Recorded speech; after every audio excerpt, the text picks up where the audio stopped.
my life. I've seen it all. Hey, welcome to the podcast. I am your hostess, Starr, and I want to thank you all for sticking with me for this past almost 2 years. It'll be 2 years in September. I took a little break. We're on season 2 now, and we're going to do things a lot differently. We have, of course, the audio element of the podcast, but we're also going to do a video element of the podcast. And you'll be able to pick up the video element of the podcast on YouTube. I think my YouTube channel is I Am Starr Howard. I'm not sure, but I'll have that in the scroll so you guys can see that and find that video. Another change coming to the podcast is we're going to do 30-minute episodes. So once a week, you'll get a 30-minute episode every Wednesday on whatever streaming device you listen to, whether it be iTunes, SoundCloud, TuneUp, Google Play, however you listen to your podcast, you can find that on that streaming device every Wednesday, and only 30-minute episodes. We're recording 2 hours today. Each episode is going to be a 30-minute breakdown of what we talk about today. Another element that I've changed is we're going to do live and on-site at a Black-owned business today. We are at the Hair Gym Academy and Salon in Oakland, California, and we'll give you a little bit more information on that. But if you're looking for a salon, the address is 329 17th Street, Oakland, California. Phone number 510-740-9433. And their website is hairgymacademysalon.com. So we're going to do that, bring that to you once a month. A Black-owned business. Today it just happens to be a female Black-owned business, which is amazing as well. And if you are listening and you have a Black-owned business and you want us to come and do a live podcast in your business, just let me know. Let's go ahead and get started. Got my guests today. My 2 guests, I have Asia Nixon and Patricia. Patricia, I can never pronounce your last name. Can you pronounce it? Patricia Opurum. Oh, that's easy. Oprah.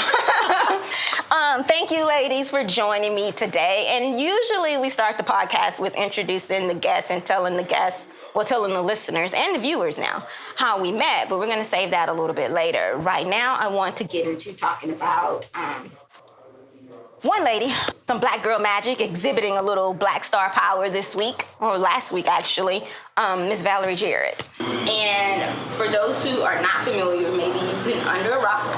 It's been over all social media, CNN, all news channels. Valerie Jarrett is the top advisor for, she was the top advisor to President Obama. And Roseanne, from the Roseanne Show, posted tweets calling her or comparing her to an ape, comparing Valerie Jarrett to an ape. What is that actual tweet? The tweet says that Muslim Brotherhood and Planet of the Apes had a baby equals VJ, Valerie Jarrett. And really why I want to highlight Valerie, though, is because of her response. Like, her response, I'm going to read this to you because I don't want to misquote her. Her response to Roseanne's tweets, she says, "I think we have to turn it into a teaching moment. I'm fine. Everyday racism." Hold on. She had a town hall. She had a town hall talking about everyday racism. And she said that, "I think that we have to turn it into a teaching moment. I'm fine. I'm worried about all the people out there who don't have a circle of friends and followers who come right to their defense. The person who's walking down the street minding their own business and they see somebody cling to their purse or run across the street. Or every Black parent I know who has a boy who has to sit down and have the conversation, the talk, as we call it. And as you say, these ordinary examples of racism that happen every single day." So I just want to give kudos to Valerie Jarrett because high road is not always easy. Mm-hmm. It is so much easier to come with a clap back real fast on social media, or even on the platform that she has, because she still has a great platform, even though she's no longer working with President Obama. But I just want to give a kudos to her and her classy response. My understanding is when I first saw a picture of Valerie, then it was like, okay, now I know who she is, because she was always with President Obama. But always very classy, very nice lady from what I've been told. I think that when President Obama left his Senate seat in Chicago, he nominated or he recommended that Valerie take his spot. So she's a really smart lady, up there in politics. So kudos to Valerie, because I don't know if I could have been that same. Probably why I'm not Obama's first advisor, his aides. So I told you guys the tweet though that what's her name? Roseanne gave, but she also gave.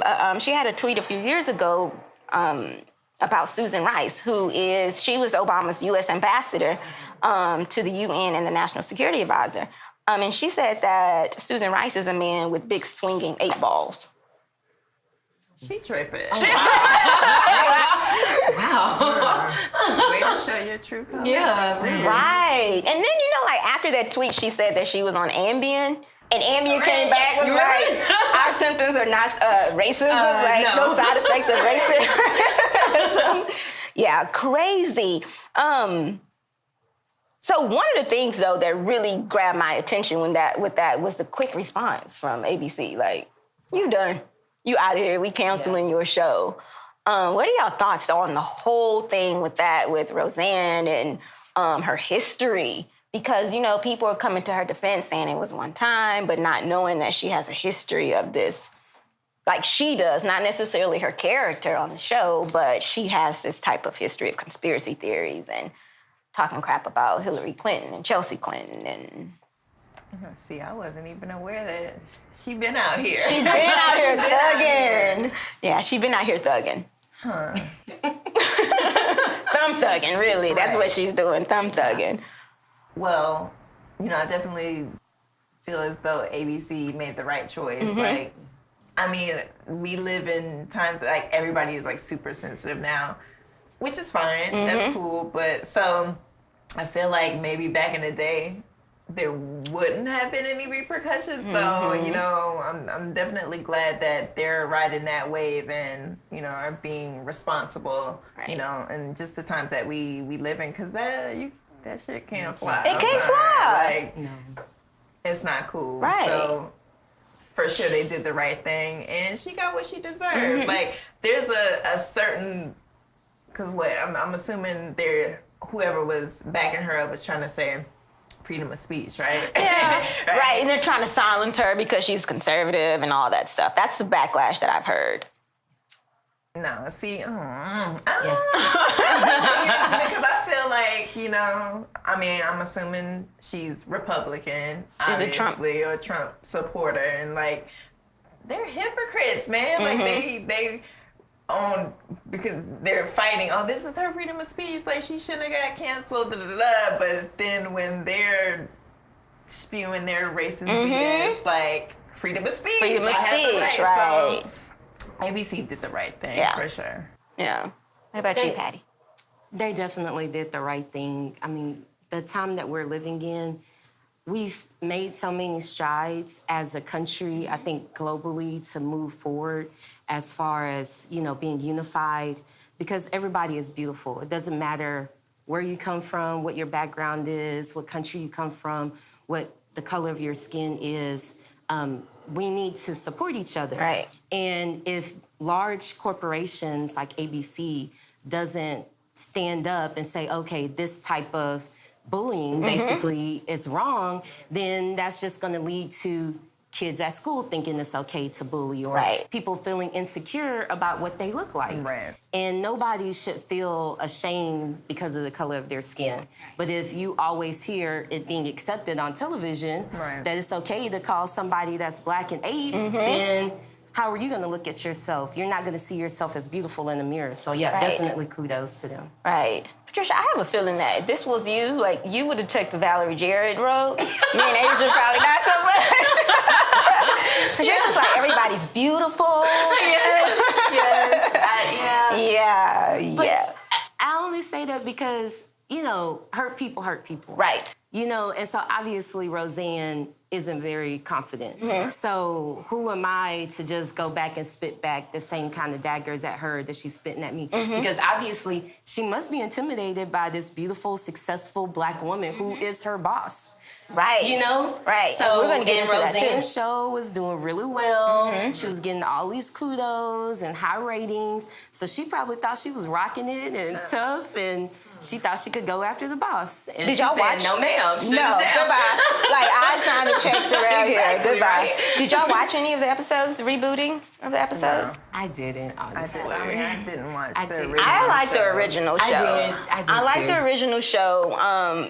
the one thing that I did when I was just thinking about the rebooting and the old show and then Roseanne's tweets and all that stuff. So one of the things that I liked about the old show is that she was always down for the minority. She was always down for the women in corporate America, gay rights, whatever it was. She was always down for it on the show. I mean, we don't know. She's an actress. Yes, and we didn't have Twitter back then either, so we don't know if she would have been tweeting these same things back in the 80s that she's tweeting now, because she could have felt the same way. So hypocrites, though.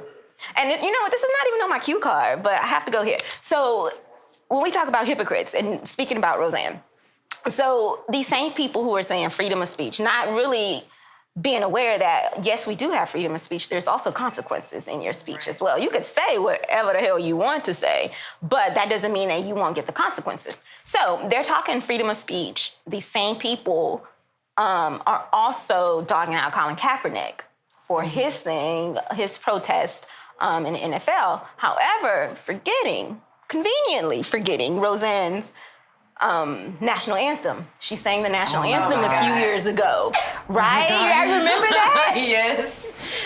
Oh, yeah. Why did they even let her sing? But she grabbed her crotch and then spit. Did she do yes. that? Yeah, I remember. Oh, I remember. Right. And so now y'all so conveniently forget that disrespect of the flag, but you're going to say Colin Kaepernick's disrespect, quote unquote disrespect. I'm not going there. I'm a huge Colin Kaepernick fan. We can be all day talking about this whole thing. But I just, when you brought up the hypocrites thing, it's just the same thing.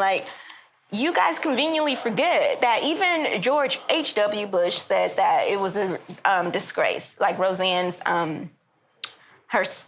version of the national anthem was a disgrace. But now all of a sudden everybody forgets that, right? So you brought up ABC President Channing Dungey is her name. So I never knew that her name was Channing Dungey. I knew that the ABC hired a president that was a black female. So a little background of Channing Dungey. She is the ABC Entertainment President. She's the first African-American to run the entertainment division of a major broadcast television network. She oversees all development, programming, marketing, and scheduling operations for ABC, primetime, and late night, like Scandal and I think How to Get Away with Murder, I think Grey's and all that stuff. But how about the swift movement, though? Do you think, and I think we talked about this, maybe you and I talked about this, or maybe before we started recording, do you think that this hammer would have came down that quick if Channing Dungey was not the president of ABC, if it wasn't a black female? Because Shannon's okay, now you're talking about me. You're right. You got to go.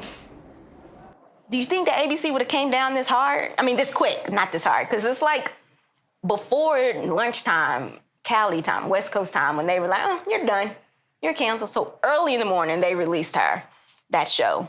Maybe not as quick, but I'm sure after all the backlash, because think about what happened with Starbucks or, some other companies. I think after a certain amount of backlash, it would have come back.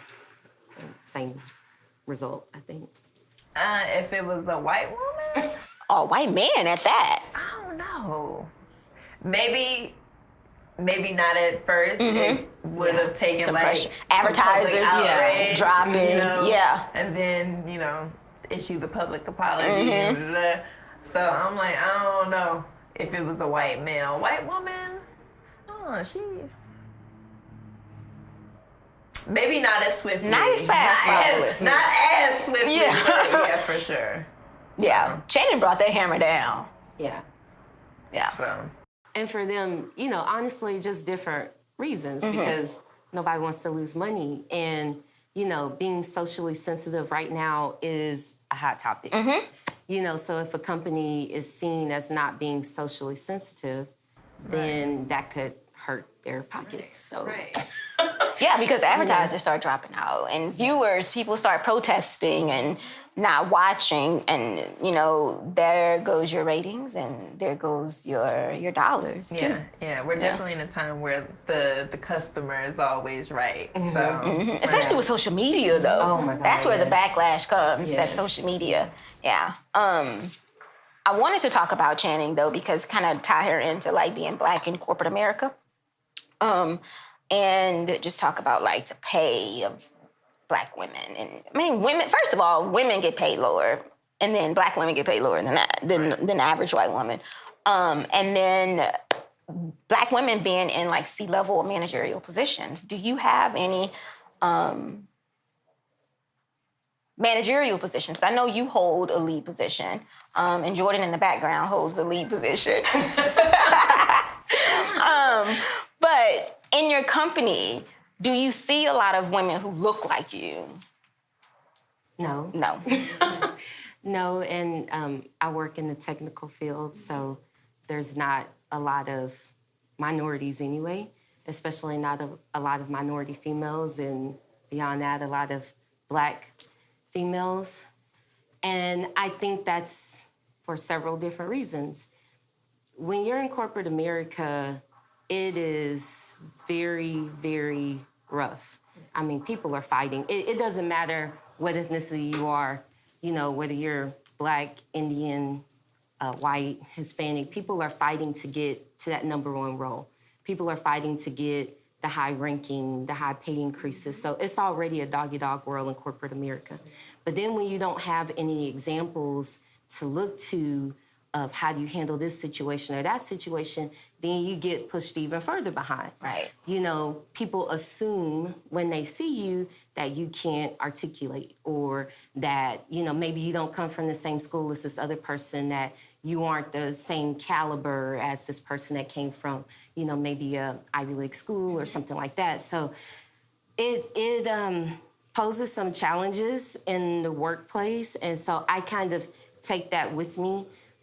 Anytime there's a younger Black female that I see at work, I try to talk to her and encourage her and let her know, hey, you know, if you have some questions, come and ask me first before maybe asking some other people, because sometimes you ask one wrong question and people get a very bad, you know, view. But the thing I like to encourage people to think about is that it's really not just you. It's really not just you being a Black female. It's really not just you being a Black male or whatever your background is. It's about the fact that everybody is cutthroat and everybody wants to get to the top. And you just have to learn how to play the game and be willing to stick it out. You just have to be willing to work that much harder to learn your craft, learn the technical skills, learn whatever it is that you need to know. So when you show up at the table, you sitting at the table. Right. You're not like, oh yeah, I think that's, no, you can't do that. You have to be like completely on point. You know, think about, before you send anything in, you check, double check, maybe have a friend that you can talk to, because once you start doing that, man, when you speak and your what you bring to the table speaks for itself, your body of work speaks for itself, it doesn't matter what you look like, because again, people are voting with their pockets. True. And if they see you as somebody that's going to help the company make money, doesn't care what you look like. Right. You might not be able to go golfing with them, or you might not be able to watch a sports game with them, but best believe at the end of the day, they're going to think to themselves, man, she did that. You know, we need to make sure she reviews that or something. And I mean, you still got to be cautious, but I think it's always important for people to keep in mind that it's really not just you. It's about the whole package that you bring to the table. And if you are truly bringing that full package, they're going to have to bring you along, whether they want to or not. Right. Well, do you think that, I mean, being on point, 'cause, I mean, Black girl magic, you know, especially if you're in corporate America at a high level position, you're going to come correct. But do you think that, I mean, because usually white males running the company, are they respecting you or seeing, you know, that magic, that shine, all of this that you're bringing to the table right off jump? Or is like you gotta prove yourself a little bit more, a little bit longer before we like, all right, she legit, you know? Yeah. Yes. I mean, honestly, like, this is my first leadership role, and I'd been with the company 9 years before I got it. And I had previous, you know, company external experience. There is a guy who is basically just one level before me, this is his second role at the company. He had only been with the company less than 2 years before they gave him a supervisor role. And I mean, what does that say to other minorities? Because he didn't do anything magical. Right. You know, it's just that he came from the right school, he has the right look, and he can, you know, rub elbows with the right people. Right. And so, honestly, that's what you're competing against. So you gotta be on point when, you know, because those are the people that you are competing against. So you have to be even that much better because you're kind of starting the race like a lap behind. Right. Right. And that's the thing, too. Like, I saw, I can't remember. I reference a lot back to, like, Jay-Z quotes, but I think one of his, YouTube. So, one of his songs, I can't remember the name, but it's from the 444 album, and he talked about parents or him having to start not at zero. Like, you have to start further back. You don't have equal playing field because a lot of the time, us as Black people, we don't have that inheritance that we can fall back on, or that generational wealth, or we're fighting to get to a point where we can be equal when someone else who's been in the company 2 years, you've been there 9, and we're still like scrounging up to get to the point that this person is in, and they've been there 2 years. And, you know, even though we put all the work in and like, you show up on point, you know all your stuff, and it still, does it feel to you that you still have to work twice as hard? And I don't like to say that because I don't like to encourage like younger people that you have to work twice as hard, because, I mean, it's kind of like already setting them up mentally like we're already behind, but it's kind of the truth. Like, we have to work twice as hard, and especially as a woman. Do you think that there's a difference, though, between this? I asked another question, 2 separate questions. The difference between Black men in corporate America and Black women in corporate America. And I don't want to say who has it hard because I don't want to, like, create that. I don't want to create that conflict, but there's a difference in how each of us have to move in corporate America. Well, I mean, yes, I do think there's a difference. I mean, at the end of the day, a Black man is still a man. A man, right. And, you know, would be more respected than a woman. So, Yeah. I mean. I definitely agree that my husband, we work for the same company, and he got the highest ranking that you could get before I did, and he started at the company after me. Good thing it's your husband, though. You're bringing that money into one house. So I'm not complaining, but, you know, the only reason why I know this is because he's my husband. Right. But how many other Black men has this happened with that I wouldn't know unless we had those kind of conversations. But, you know, there's a difference. Men like to be able to talk about certain things, and I might be going off script, so you can stop me. No script. Just go ahead. Men, regardless of what setting, men are men, you know, and, you know, when they see a woman, whether she's at work or at the gym or on the street, you know, they see a woman. Yeah. You know what I'm saying? They're looking at her as how beautiful she is, what does her body look like. It doesn't necessarily go to, oh, I wonder what she's thinking about. You know, I wonder what her political views are. I wonder what team she's rooting for. You know, Look how fat that ass is. That's what exactly. Yeah. It's like, they're not thinking that. So even at work, it's like, you got to move past that. Okay, I'm here to play too. You know, I'm trying to work with you also. I'm trying to get results also. I'm not just here to be an object. Right. You know, and so the part where I think a lot of women struggle with is how do you make that definition between being seen as a professional woman that can contribute versus a woman at work that men just want to look at. Right. And it's a hard one to balance because sometimes you don't want to be too hardcore, you know? But then at the same time, you don't want to be too nice and too friendly. Right. Because then people get... So it's a balance. It's a balance. And we've talked about before, too, like how much does your looks play a part in your upward mobility? You know what I mean? I think, too, it goes back to a lot of, like, Black women being over-sexualized as well. So I think with that, our looks play a huge part in our advancement in career. And also, I just lost my train of thought. Cool. I completely forgot. But how much your looks play a part, and shit, I don't know. Somebody bring me back. Another thing too, though, like one thing that's discouraging for me when I go to any type of job is, one thing I do look for is that, are there any Black women in managerial positions? Because then that lets me know what my chances are of being in a managerial position.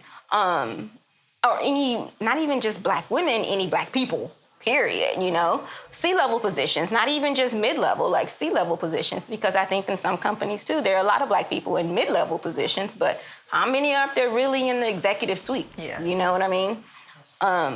And I know what it was when you were talking about being too harsh. Yeah. Angry Black woman, we get that label. Yeah. Just because you're firm and you're like, because in my emails, I'm like, I'm not trying to chit chat like, good morning, how are you? No, I'm like, do you have this? Like, straight to the point. I don't have time to chit chat. I mean, I don't like small talk anyway. But some people think, or may think that is being like an angry Black woman, or you're rude, or you need to be a little more softer. And like, no. Why? Right. Yeah. Why? Why do I need to be sweet? Because if I'm sweet, I'm just going to stay right here in this little position that I'm at. But then if you're too firm or too straight to the point, you're labeled as the angry Black woman. Sometimes I am, though. And sometimes you You got to be. Yeah. Sometimes I am the angry Black woman. So, I mean... Yeah. I wouldn't say it's angry Black woman. I would say it's passionate Black woman. I love it. Yes. Passionate. That's what I'm going to start telling. I'm not angry. I'm just passionate about this right now. Yes. Absolutely. Yes. That's a good one, Patricia. I appreciate that. That's a good one. Go ahead. No, because I was just thinking, I mean, anybody at work, regardless male or female, certain topics come up. Everybody gets a little passionate about it sometimes when you're fighting to make that sale or to get something pushed through. You got to go in. You know, you can't just be nicey all the time. So I think everybody gets a little passionate sometimes, and we shouldn't be labeled as being this, you know, scary person just because we're Black. And we get passionate too. Everybody does. Right.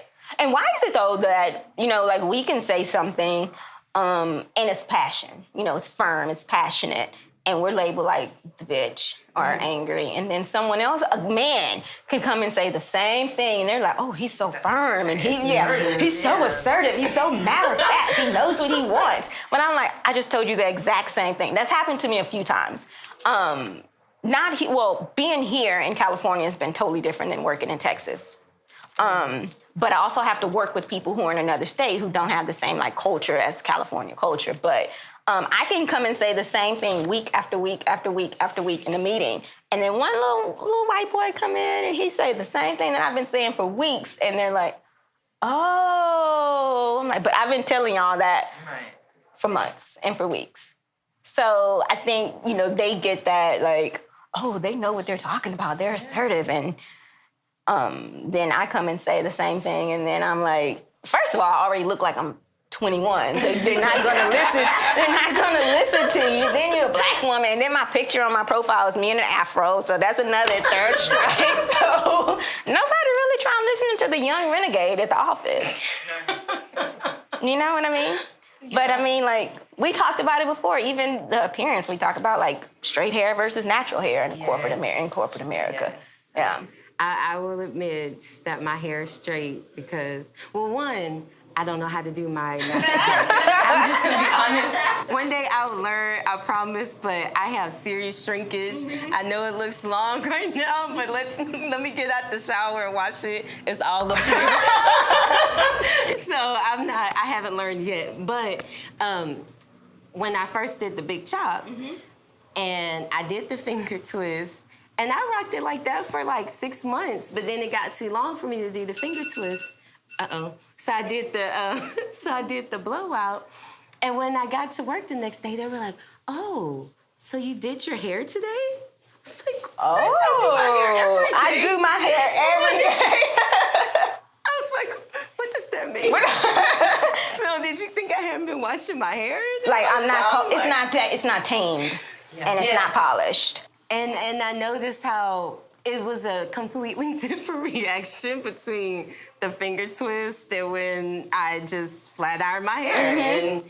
And but I know eventually I'll go back to natural, but as of right now, it is sometimes easier because I could just wrap it and not curl it. But I would like to go back to natural hair eventually, but I understand at the same time, like you're saying, that people react differently to it. They don't know. I have no clue why. Everybody else wears their hair natural. Right. So, I tell you, our hair natural. It's like, oh my God, what's that? It's a thing. It's a thing. That's what it is. It's a thing, and people make it a thing. Yeah. They make. I think one time I was at the coffee bar at work, and I had braids in. Oh my God! Your hair grew like this. Really? You really thought like this. I have to explain it to people. Like, okay, so have you ever gotten a ribbon when you were a kid, and you take the ribbon, the scissors, and you stretch the ribbon and make it curl? It makes it shorter, right? Pull the ribbon, it makes it longer. That's where curly hair is, people. Come on. But this guy at the coffee bar did like a double take at me, and I was like, "Hi," and he was like, "I didn't recognize you without your hair." So like, you only know me because like now I don't care, I rock my afro, but like now you only recognize me because of my hair. And second incident, because people make it a thing. Yes, I don't know if I told y'all this, but in the bathroom one day at work, this lady I'm washing my hands, and this lady comes out the stall and says, "Oh, I died." I'm like, I want to curse right now, but I don't know if my pastor's gonna be watching this. But I'm like, you didn't wash your hands. Right. I know. One, you touching my hair. Two, my hair. You ain't even wash your hands. You not washing. Yeah. All right, so right now we are, like I said, we're at the Hair Gym Academy and Salon in Oakland, California. Our two owners actually who own the location are Daniel Moses and Mignon Fernandez. If you are interested in checking out the Hair Gym Academy and Salon, go to their website. It is, let me check, www.hairgymacademysalon.com. They not only do hair here, there's barber services, there's regular natural services. They also teach Paul Mitchell classes every Monday to stylists. So check out the salon, check out the website so you can get more information. And we're going to be right back.